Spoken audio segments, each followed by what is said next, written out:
Okay, friends. Hello, and welcome to another RobCast. And I'm here with Barry Taylor. Hello, mate. How are you? Barry Taylor is in the back house. Hello, mate, to you as well. Do I need to put my hands in the air like I just don't care, or? I am. I am literally putting my hands up in the air with joy because Barry Taylor is here. And there's all kinds of places we could start. You grew up in England. I did, yeah, in a place called Huntingdon, which is on the way to Cambridge in the east of England. Home And, of Oliver Cromwell, for those in the know. well, there we go. And you made your way to London at some point, Yeah, as you do. as you do I in packed England. up my little knapsack. How old were you? Oh, when I went to London, about 18. And is that at that time, pretty standard for British kids? Well, I sort of went to London by way of Europe. I lived in Holland for a year, and I went to London to get involved in the music business because I had some friends that lived in London. So, And you end up as Marvin Gaye's sound man. well, it's even better than that. That would be really good were it not for the Bay City Rollers. You were the sound man for the Bay City Rollers? No, actually, that's where I became a sound man. So I'll try and be quick. I had this. We have lots of time, by the way. I had a friend. So I lived in this little area. I lived in this small town, and we had a little group of friends. And the one thing we had in common was that one of our friends had a slightly older brother who had gone to school with a guy named Terry Reid, who was a singer-songwriter who became quite famous in Britain and then moved to California, and he wrote songs with Jackson Browne and people like that. And our friend Ian was his best friend and then became his tour manager and stuff, and then found his way into the music business.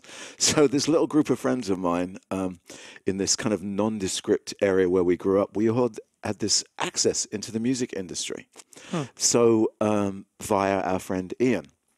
So I came back from living and working in Holland for a while, and I was staying with my friend Derek and his brother Ian in London, and Ian was working for this sound company, and he's like, "Does anybody want a job?"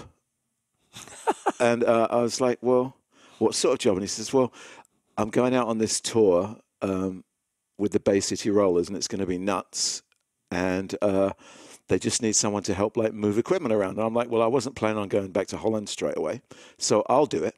Then my friend Ian decided that he wasn't going to do it, so I go off with these other guys that I don't know. And it's I don't know, long time ago, the Bay City Rollers, it was the One Direction of the mid-'70s. Oh, wow. And it was nothing but tartan scarves and teddy bears and teenage girls throwing themselves off balconies, And so I'm on this tour, and, you think you're really sort of a man of the world until you encounter a room full of 5,000 screaming teenage girls, trying to destroy these 5 Scottish guys dressed in tartan, and you have to get them out in the way. And one night, the guy who was doing the sound, I think it was appendicitis. So this guy the manager comes up to me and says, "You're doing sound tonight." So I was like, "Oh, okay." And I wasn't that worried because what I'd noticed from the first week of the tour was that it was inconsequential how it sounded because you couldn't hear anything over the 5,000 teenage girls that were screaming in these venues.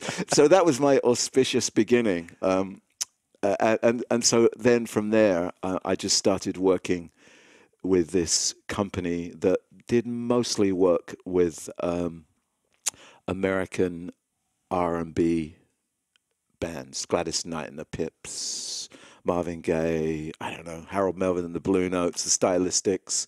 Actually, all the music that I loved growing up. So it was kind of amazing, pretty amazing. And I just sort of worked out how to do it. By the way, fascinating to me, even interviewing people for this podcast, or just when I ask people, tell me how you got to be doing what you're doing. Sometimes people are like, "Oh, when I was 7, I knew I was here." Or when I was 11, I set my course. But then the other half of humanity, and I actually think it's half and half, is I stumbled into this thing. Somebody didn't show up, and they asked me if I do it. That's been my entire life. I still am trying to work out what I'm going to do when I grow up. So when people I still find it fascinating when people are like, well, how do you find your path in life? I was like, well, there's two ways to go about it. Yeah. And there were, I mean, the funny thing is there were resonances. I really loved to travel, and I really loved music, and I liked the non-traditional. So, Interesting. so rock music can be quite non-traditional in terms of a So that was lifestyle. all present in So your life yeah, to a that's certain why degree. I'd always had this curiosity about the world. So that's why I was living in Holland. I'd always had music was and remains my one sort of true church. It's the one place where yeah, so that music is from, I don't know, from the earliest, it's the thing for me. So playing music, being involved in music was kind of a no-brainer somehow. It But was like a true north. It was sort of yeah, always it's consistent. always been there. And my lens for life is, I think, sort of musical. I look at things through Yeah. I look for the rhythms, the patterns, the hooks, the choruses, the melodies, the middle That's funny. I eight. very much relate to that. So that's When in how, doubt, the metaphor is probably going to be musical of some nature. yeah, exactly. Feel the beat, feel the rhythm, Yeah. feel the groove, Yeah. all of those things. So that's kind of how I started. And it's hard work. It's also a lot of fun. So that's how I wound up doing all of that. So there's an Australian. There's the legend of Barry Taylor. Yeah. There's the myth, and Yeah. now I want to know the real story because I've heard bits and pieces. Yeah. There's an Australian band to be Yeah. named in a moment Yeah. who need somebody to go out with them on tour. Yeah. So I was on tour with a band called the Stylistics. Yeah, sure. Bet you by golly, well, So I love the Stylistics, but I'd done about 3 tours with the Stylistics, and the tour that I was on was a tour of what they call working men's clubs in Britain. I think the American equivalent would probably be like Elks Lodges. It's kind of one-dimensional rooms where people go to get drunk, Yeah. and there's a band playing. Yeah. And it was less than the spectacular end of the music industry, let's just put it that way. And in the middle of that, and I was with my friend Ian, it's just the two of us, and we get a call from another friend, and he said, look, there's this Australian band. They've just moved to London, and they're about to go on tour. They're doing a couple of dates in Europe, and then they're going to go to America. Do you fancy it? And I looked at Ian, and Ian looked at me, and we looked at the Batley Variety Club that we were in, and we went, how bad can this be? And I hadn't been to America at the time, and I thought, well, that would be interesting. So we said, yeah. So I actually met this band. It was AC/DC. I talked to their manager on the phone, got the job, met them on a ferry going to France for their first gig. And how old are they and how old are you? I was like 19, and they were a little bit older. And But they're in the ballpark. unknowns. Unknowns, yeah. And I'm like, AC/DC, what are they? Was the guitar player wearing a boy school Oh outfit? yeah, oh yeah. So I have no idea. I mean, not on the boat. I have no idea.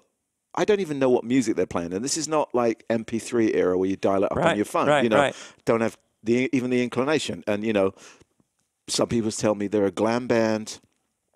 Other people say they're just a rock band. Nobody really knows. I meet them but I have a clue because they're opening for Black Sabbath in Paris. So I figure, not the Bay City Rollers, So we get to Paris, and it was a complete and total disaster. They had all this equipment that they'd shipped over from Australia that blew up when they played their first chords because all their Electricity. amps Yeah. had Australian fuse requirements, and nobody knew that, including them. So they came out, dang.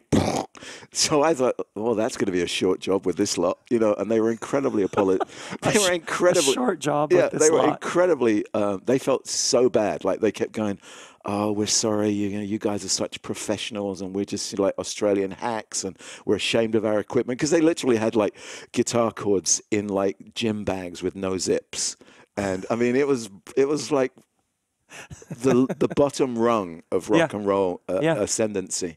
But we were like, no worries. We worked it all out. And so we just hit the road. We came to America. It was the five of us, or the five of them, and my friend Ian and I, in a rented car and a Ryder truck with their equipment. And the first gig, how many are there?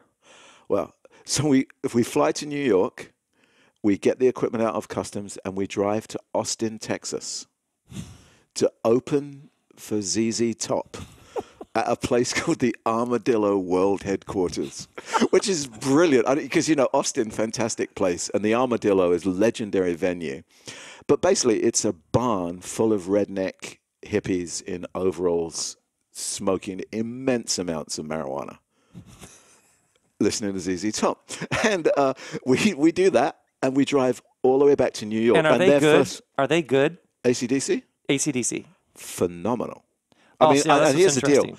I'm not even, at this stage, I mean, I've discovered David Bowie, so my musical taste has evolved beyond Expanded a little bit, yeah. blues and R&B and soul and funk and reggae and stuff like that. But I'm a sort of black music aficionado, and I have no time for rock and roll.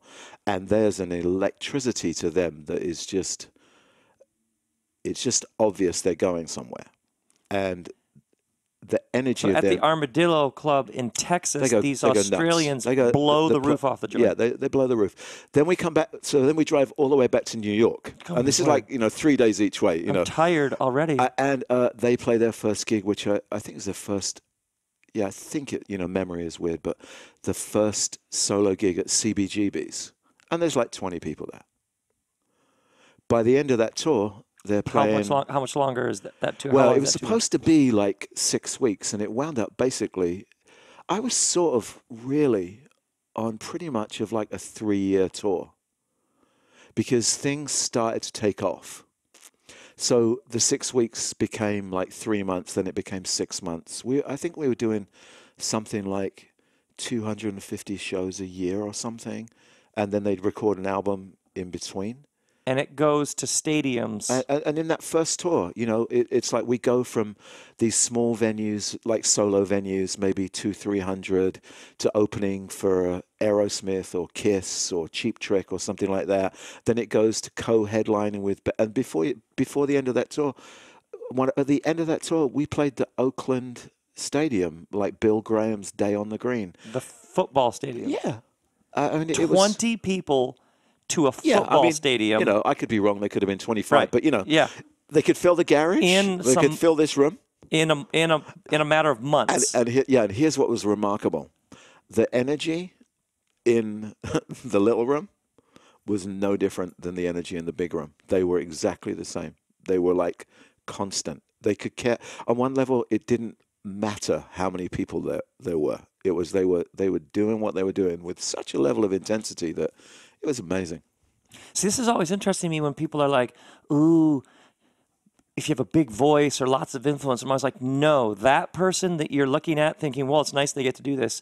I guarantee if we went and found them in a garage or at a whatever, speaking to 11 people, they were throwing themselves into it when nobody was around. Yeah, they just played their music as if the whole of the universe rested on their shoulders to do it with just amazing energy and no fuss. I mean, Angus has his thing, his school uniform, but that was actually rooted in reality because when they were in Australia, he used to go straight from school to rehearsals and wear his real school uniform. So it just became this device. But their idea of a costume change was like, oh, have I got a cleaner T-shirt than this one? And then they sort of walk on stage and just go at it for 2 hours and blast everybody away. Fascinating. It was a phenomenal thing to be on the inside of, to sort of see that trajectory. You're like a front row seat to a cultural phenomenon. Yeah. That just catches fire. And the sort of, it's so funny because obviously they developed an audience very early on, but it's one of those niche audiences, AC/DC. People still call them a heavy metal band, which I don't know where that fits because I don't think they are. I think they're a hard rock band if we're going to get particular. Mm-hmm. But so everybody assume, particularly They were never cool until about 10 years ago, maybe. Never cool. But sold out stadiums for years, you know, I forget how many albums they've sold, but like somewhere like 250, 300 million albums. I mean, you can look it up. They're like ridiculous. They're bad albums. And, you know, and you get you get one thing with them. Yeah, yeah. It's a relentless blues based, it's fast or slow but funky. That's what I really appreciated was if you stripped it all down, and particularly Malcolm, the rhythm guitarist brother who's no longer in the With band. the band, yeah. Unfortunately, sad thing. Mm-hmm. An incredibly funky guitar player. And you would really in a pocket with a real groove, and there was just this really primal, very simple thing that just pushed it along. and they knew who they were from the beginning. Yeah. There was no like trying to be some other thing. They knew exactly who they were. Now, I don't think they even could be anything else. I mean, no, literally. Right, yeah, right. It was really funny, and I don't know if this is talking out of school or not, but they were very like uncomfortable. Like there would often be bands like, "Why don't you come on and jam with us?" And they go, "Yeah, no." There's a sort of level of discomfort, like that's out of our purview. I feel that all the time. Yeah. Why don't you come do this event? No, but lots of people just go, you know, there are people that go, of course, and they just dive right in, Right. and they're fantastic at they're it. fantastic. And I'm not saying they wouldn't be fantastic, but it just wasn't in their comfort thing. Yeah. But in their pocket, bloody hell. Amazing. So you're, well, going back to the legend of Barry Taylor, you're on the Highway to Hell tour, is it? One of them, yeah. And you weren't they all? No, just kidding. and you have you start having these experiences, or you're having experiences, or No. let's set the myth straight here. Yeah. Well, you know, there are different ways of telling the story. Mm-hmm. You know what I mean? And at different points in your life, you have different language for things. Yes. So I think very early on in my sort of Christian experience, I co-opted the language I was given to talk about things. Sure. But what happened was, so I was traveling. Now you have to remember my involvement. I love music, but I didn't want really a career in music in that way. I like to make music and stuff like that, and I really enjoyed it for the travel and the ability to go different places and see the world. And the funny thing is that the bigger the band got, the more contracted my job got, like the less responsibility. But the less freedom there was to go explore stuff. I don't know how to explain it, but it just, your life gets, you suddenly wind up like, it sort of reached a point where it didn't matter if we were in Tokyo or Cincinnati. You were just inside a big room. Your day would unfold like it does in any other arena in any other city. And then you leave. And I started to get bored. And I'd always been a reader, and I'd always been nagged. Like, I'm just a questioner, about all things. And I'd always had this, I don't even know what it is, existential angst. You know, not even angst, just a hunger for sense of things. What are we doing here? What is this? What matters? Why are some things? And so here I am. I'm having a fantastic time. I mean, you know, it's hard not to have a good time when every night you're throwing a party for people. People at the parties are quite willing to throw themselves at you, and the English accent doesn't hurt. You're getting paid. You're traveling the world. You know, I mean, it's not bad. Do you know what I mean? Yeah. So it's hard to be, it wasn't that at all. It was just that internally I was restless. So I turned where I'd always turned, which was to books. I'd always been a reader, and I'd always been into philosophy and stuff like that. And I really, because I was looking at this and going, well, here's the world that to all of us as young people sort of represents the exit strategy from normality, you know, opportunity, especially, you know, in England, you know, the music business was this way out for working class people and stuff like that. But being on the inside of it, you see it for what it is, which is business. It's just life, and it's just the same people. It's exotic and incredibly boring at the same time. You know, all of those things. And so I'm sort of looking at this, and the deal was I was not liking who I was becoming as a person. I was finding myself to be just a little too easily able to get my own way with things and with people. And I just was just uncomfortable. Like, this is not the kind of person I want to be. So I was like, I'm just going to work this out because I want to be a different kind of human being.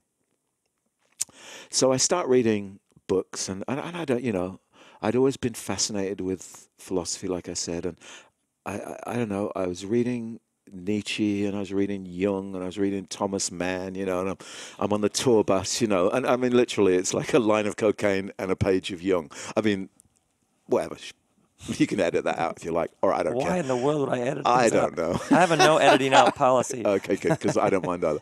But anyway, I'm sort of, but I'm reading all this stuff, and the one thing that I've really not investigated in my life is religion. Mm-hmm.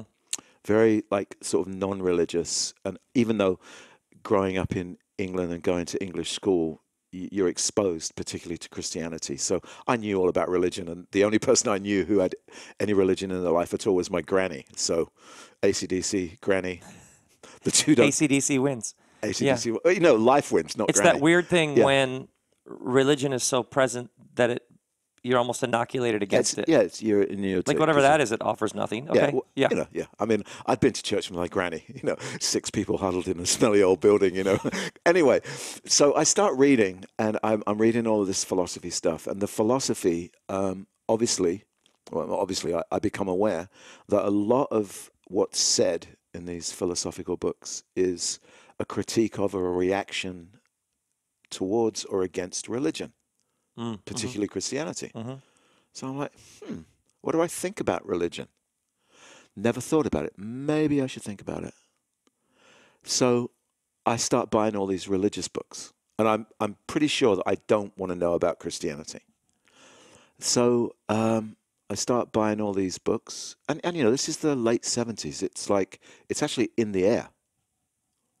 I don't know it at the time, but it's in the air. And I start reading all these books, and I'm a bit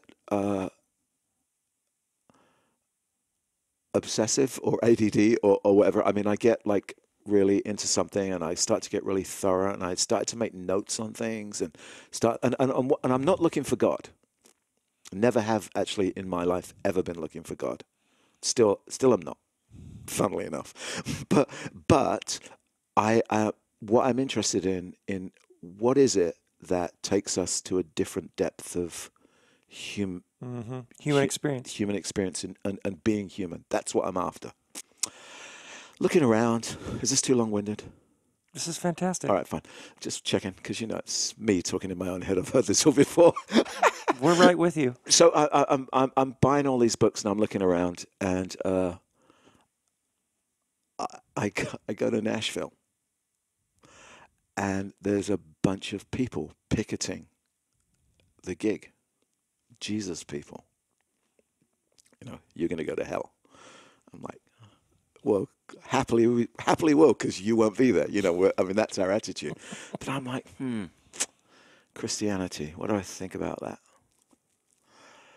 So I go out and I buy a Bible. And I start to read the Bible, and I am very, very not impressed. It makes no sense to me, And I literally, I start with Genesis. In the beginning, God. Don't believe that. I mean, I'm making notes. I mean, I'm serious. So, and this is a story I've only told this story publicly once. So I'll tell you. Ladies and gentlemen, a RobCast exclusive. RobCast. Well, it's very important, and there's a reason why I haven't told it, because I don't think I was ready to tell it for a long time. Yeah, I understand that. So so I've got all these things swirling around in my head, and we're on tour. We're in San Antonio. We're staying at this hotel, and we're there for 2 or 3 days, and I meet this girl who's working at the hotel. And we have this little flirtation, but I'm not really paying that much attention. We have this little flirtation back and forth, as you do. And I, I come back, and I don't remember the whole thing. All I know is I came back to the hotel on my own later in the evening. So we must have played in the afternoon or whatever. And this girl is just leaving, and she says, "Oh, hey," and we have a little chat, and we have this little moment. She's like, "Do you want to come home with me?" And I'm like, "Yeah." So I go off with this girl, and we get in her car, and we drive out of San Antonio, out into the sort of suburbs and stuff. And it's kind of late by now, and we wind up at this house, and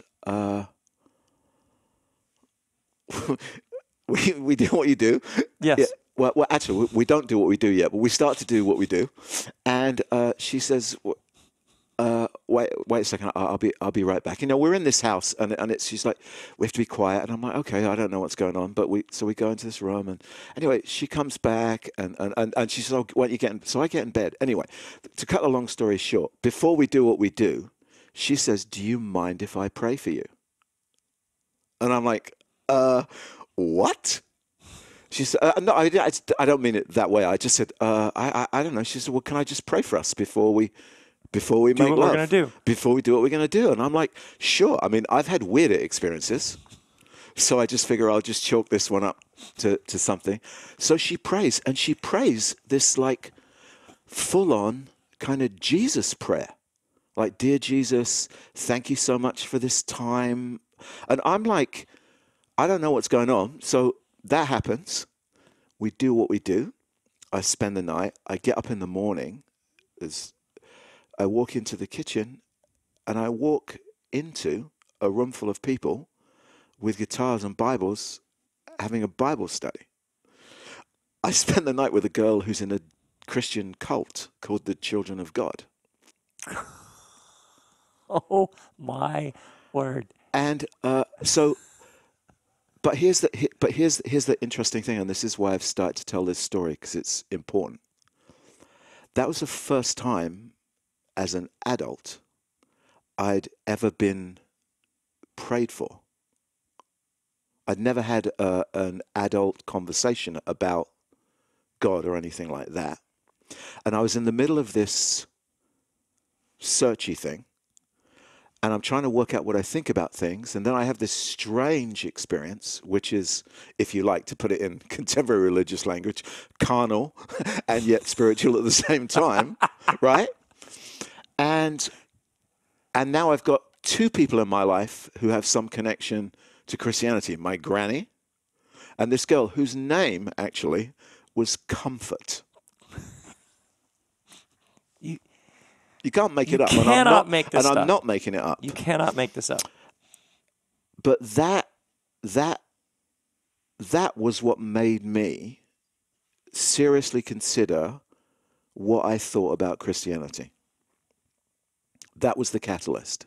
And I went, I have to get to the bottom of this, because I didn't want, they didn't even ask me to join their cult. They knew, I mean, I was going off, I left that town that day, never heard from them again, And it was only when I told some friends of mine afterwards, that a little bit later, they all freaked out, I was like, well, it's kind of really weird. I went back to my friends, like, "Have a good night." And I'm like, yeah, it was kind of weird though, because she prayed for me.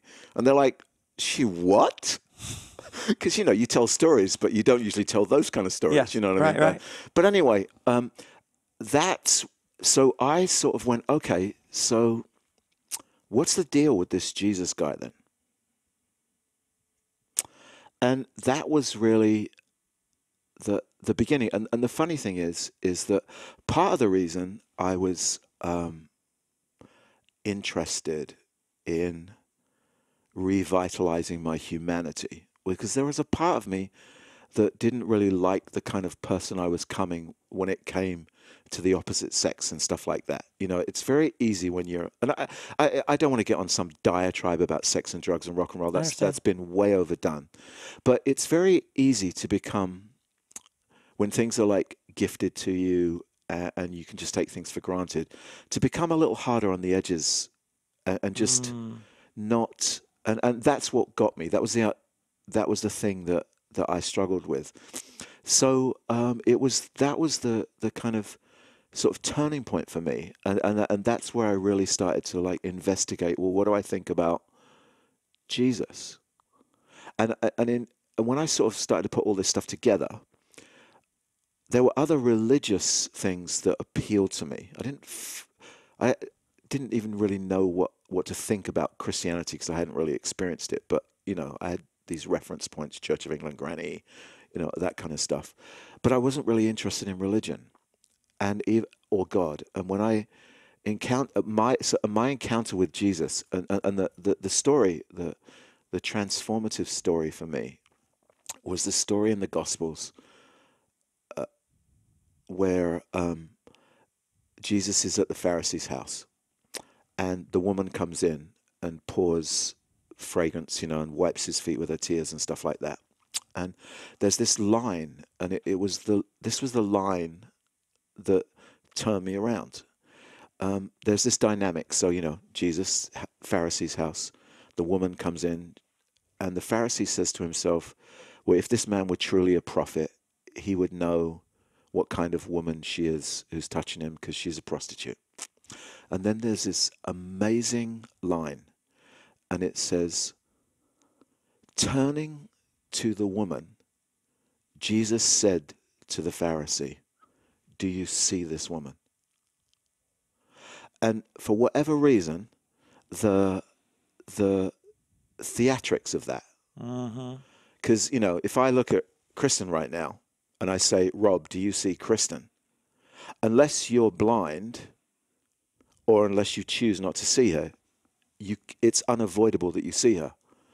But I realized the Pharisee couldn't see this woman because he'd labeled her. Yeah. She was a prostitute, not a human being, not a broken woman, not a suffering woman. She was categorized and labeled as unclean and untouchable. And I was like, that's the person I want to be. I want to be that person, the person that doesn't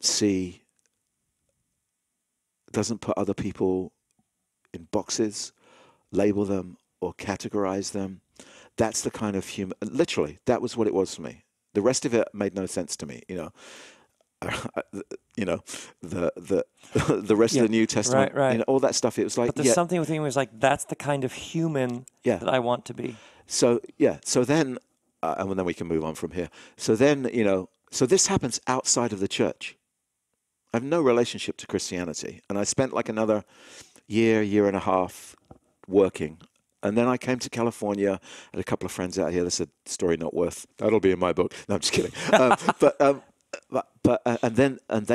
And that's when I sort of got involved in the church, and that's when I was given a whole set of language about all of this stuff. Oh, you realize? Oh, there's this whole tradition that has all these names for what I had just been through. Well, I was told. Yes, exactly. And because you take, you know, you're young.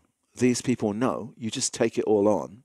I adopted a language and a means of expressing this. And suddenly my whole relationship with Christianity became all about God. And it's taken me 30 years got it.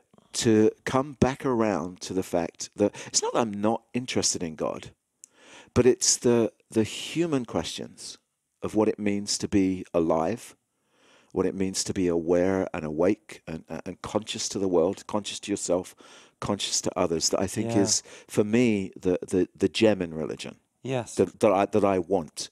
But it's taken me 25 years to sort of refine that voice and go, this is why I was in the game in the first place.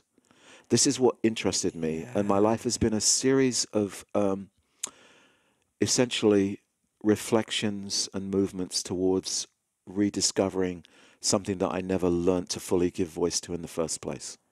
Yes, it's like you're handed this whole system of labels and Yeah, categories and descriptions that can be extremely helpful. It can also be part of the problem and yeah, get in the way of the actual genuine yeah. Which is experience. why I could never tell really that story. Because Mm, how do you tell a story like some girl I had sex with in Texas prayed for me before we had sex, illicit sex, mind you, um, and that was a catalyst for my encounter with the sacred? yes. Yeah, Doesn't compute. exactly. You know, you have to go, that's all, everything about that is wrong because it doesn't fit in a world of neatly labeled Right, right. sacred, profane, clean, unclean. Until you move to the place of consciousness where you realize that's often how the divine speaks to us Well, through you the know, most unexpected it's, you situations. know, it's that is as wacky as he is. No offense, you know. Altai's a quote. You know, we shouldn't say no to the profanity of our age. We should say yes to it if we want to understand the nature of the sacred. You know, and that doesn't mean you sort of go out and bury yourself in a pile of heroin, but it does mean that you realize that sometimes the divine shows up in the dirt first, or as Philip Dick says, you know, the divine always shows up first at the trash level, which I think is a fantastic quote. Such a fantastic quote. And So that's the myth. then good. I I don't know if that's even any I clearer. love it. That's the We have latest. it's so beautiful. And then where do you go from there? Now that you're in California, Yeah, then well, you get a job in a church? yeah, well, Where does this go? well, it goes very kind of, it goes back to that thing like where you said, you know, there are people that are very clear who have this single thing that they do, Mm-hmm. and then you have other people who just sort of follow these threads. And Yeah. I was somewhat threadless in Los Angeles, and so almost by default and by virtue of the fact that I had some money, I had time on my hands and stuff, I got involved, and I was quite happy to because I was diving into this thing. Yeah. Yeah. And you know, well, maybe you don't, but you just sort of wind up. You make these connections. You discover that you can do certain things. Because you know, in the middle of all of this, I was this quite, and I still am, actually painfully shy person who has spent an awful lot of time in life uh, trying to overcome a deep self-loathing, self-negating tendency Mm-hmm. to like disappear. But I did have an ability to talk, to communicate, Fascinating. and that sort of got nurtured, and I got involved in the system of Christianity. And I don't mean that disparagingly. It's you Yeah. know, Yeah. Yeah. it's not all bad. It's not all good. We It's transcend and include. yeah, you know, it's yeah, exactly. Um, but it's also been the environment, and it's why I sort of remain in the realm of the religious, is because I think once you step out, you lose your right to speak. Mm. I don't necessarily mean from just church. I just mean a conversation. If you take yourself out of what's going on, because it's always easy to posture from the outside, Yeah. to have opinions, but Yeah. when you live it. So, you know, I just got involved in churches, non-denominational churches, and then the other mechanism is I'm really good at every 7, 8, 9 years, when I reach a point of no return, I'm pretty good at a little act of self-destruction that will get me out of that when I can't find Uh, my own voice for it. You know yeah. what I mean? Yeah. Yeah. So that's been along the way as well. You know, so Yes. You find the eject button. I do. When and I've learned over the years to use it less and less. Mm-hmm. I still use it though, but let the That would dogs be my bark no dog, more. who is a bit cranked up about something. Your son apparently. Oh, is it really? Yeah. My You know. goodness. Okay. So so what? So really, what happened then is I've learnt the lesson that I think life offered me. and that was because very early on in this journey, I was very impacted. So I told you that I was going to write something, and the thing that I'm writing is basically predicated on the notion that it's quite often small events that have profound impact on the course of your life. So Yep. that one line in Luke's gospel, "Do you see this woman?" is what was really an axis point of shift for me. So there have been a few of those along the way, and one of the early ones was there was a line in a biography about John Wesley that I read at a time when I was really struggling with being me in the horizon of the Christian church as a church leader, wanting to retain some sense of myself, but feeling pushed to be like this, Fit the mold. fit the mold. And you kind of want to fit the mold, and you don't want to fit the mold. And as I said, I'm an internalized. Anyway, there was a line in this Wesley biography that said when Wesley was starting these meeting houses, and he was building this sort of movement within the Anglican Church originally, a lot of these places would just take his sermons and just read them.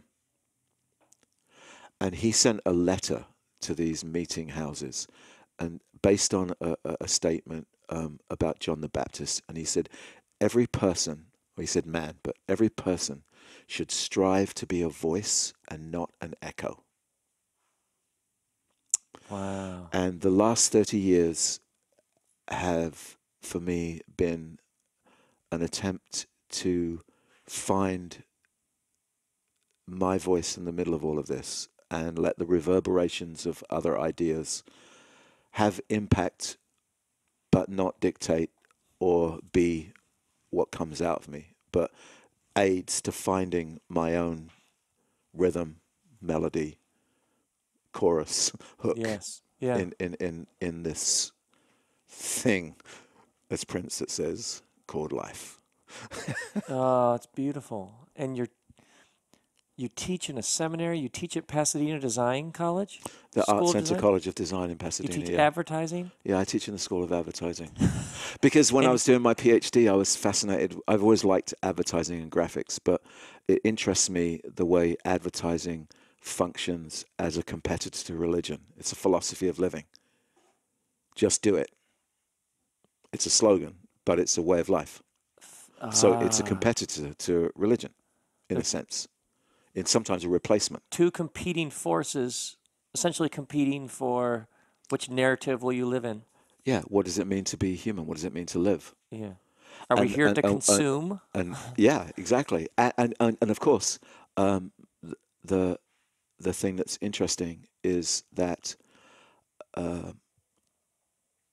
advertising embeds people in this world in particular ways through the mechanisms of consumption and stuff like that.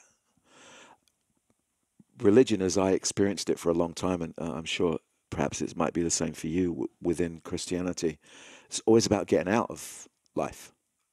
Life's in the way of real life, which happens somewhere else at some other time. Ah, You know what I mean? yeah, And yeah. I'm like, yeah, but that can't counter uh, materialist philosophy. It doesn't help. It leaves people in the lurch. So I wanted to sort of explore the way the way. So that's what I'm interested in. I'm interested in the intersection of life, humanity, and whatever your iteration of the sacred is. And for me, that's been through the lens of Jesus, and I must say, essentially through what I interpret as the humanity of Jesus, Yes. rather than necessarily the divinity of Jesus. Yeah. I don't want to argue that. Right, right, right, right. I don't care. I mean, I probably should care. I do care, Yeah. but it's not my principal Yeah. point of departure. And that's something, again, that I've spent a long time coming to terms with Yep. and Yep. feeling comfortable just going, you know what? I don't want to fight you about it, because if that's not your focus, that's great. But Right. don't try and make your focus my focus. Here's my thing. And Absolutely. I always but say he comes in his full humanity to lead us into our full humanity. yeah. And if And it's if not not, the what's the best point? news, if it's not the best news and announcement and wisdom and insight about what it means to be human, then Yeah. it doesn't have much to say. No.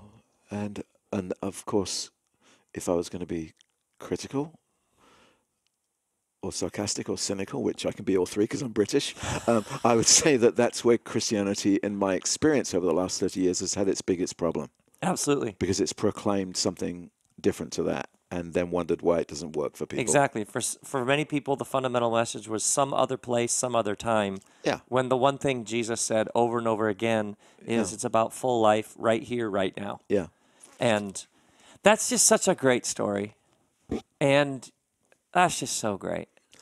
That's just a great Well, story. I think we all have these stories, really. Yes. Yes. And sometimes what you have to find is the language to tell your story. Yeah. And again, you can't do that with a generic. Like one of the tragedies of our time is, and I address this actually in my advertising classes because it's a lot about words. Is our reach in terms of the words that we access is shrinking. We're less. Everything is awesome.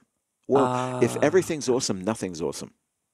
Yeah. I mean, if everything's cool, nothing's cool. Yeah. But we sort of reducing and reducing and reducing language, and you see it on a personal level, but you also see it within the horizons of ideologies like religion.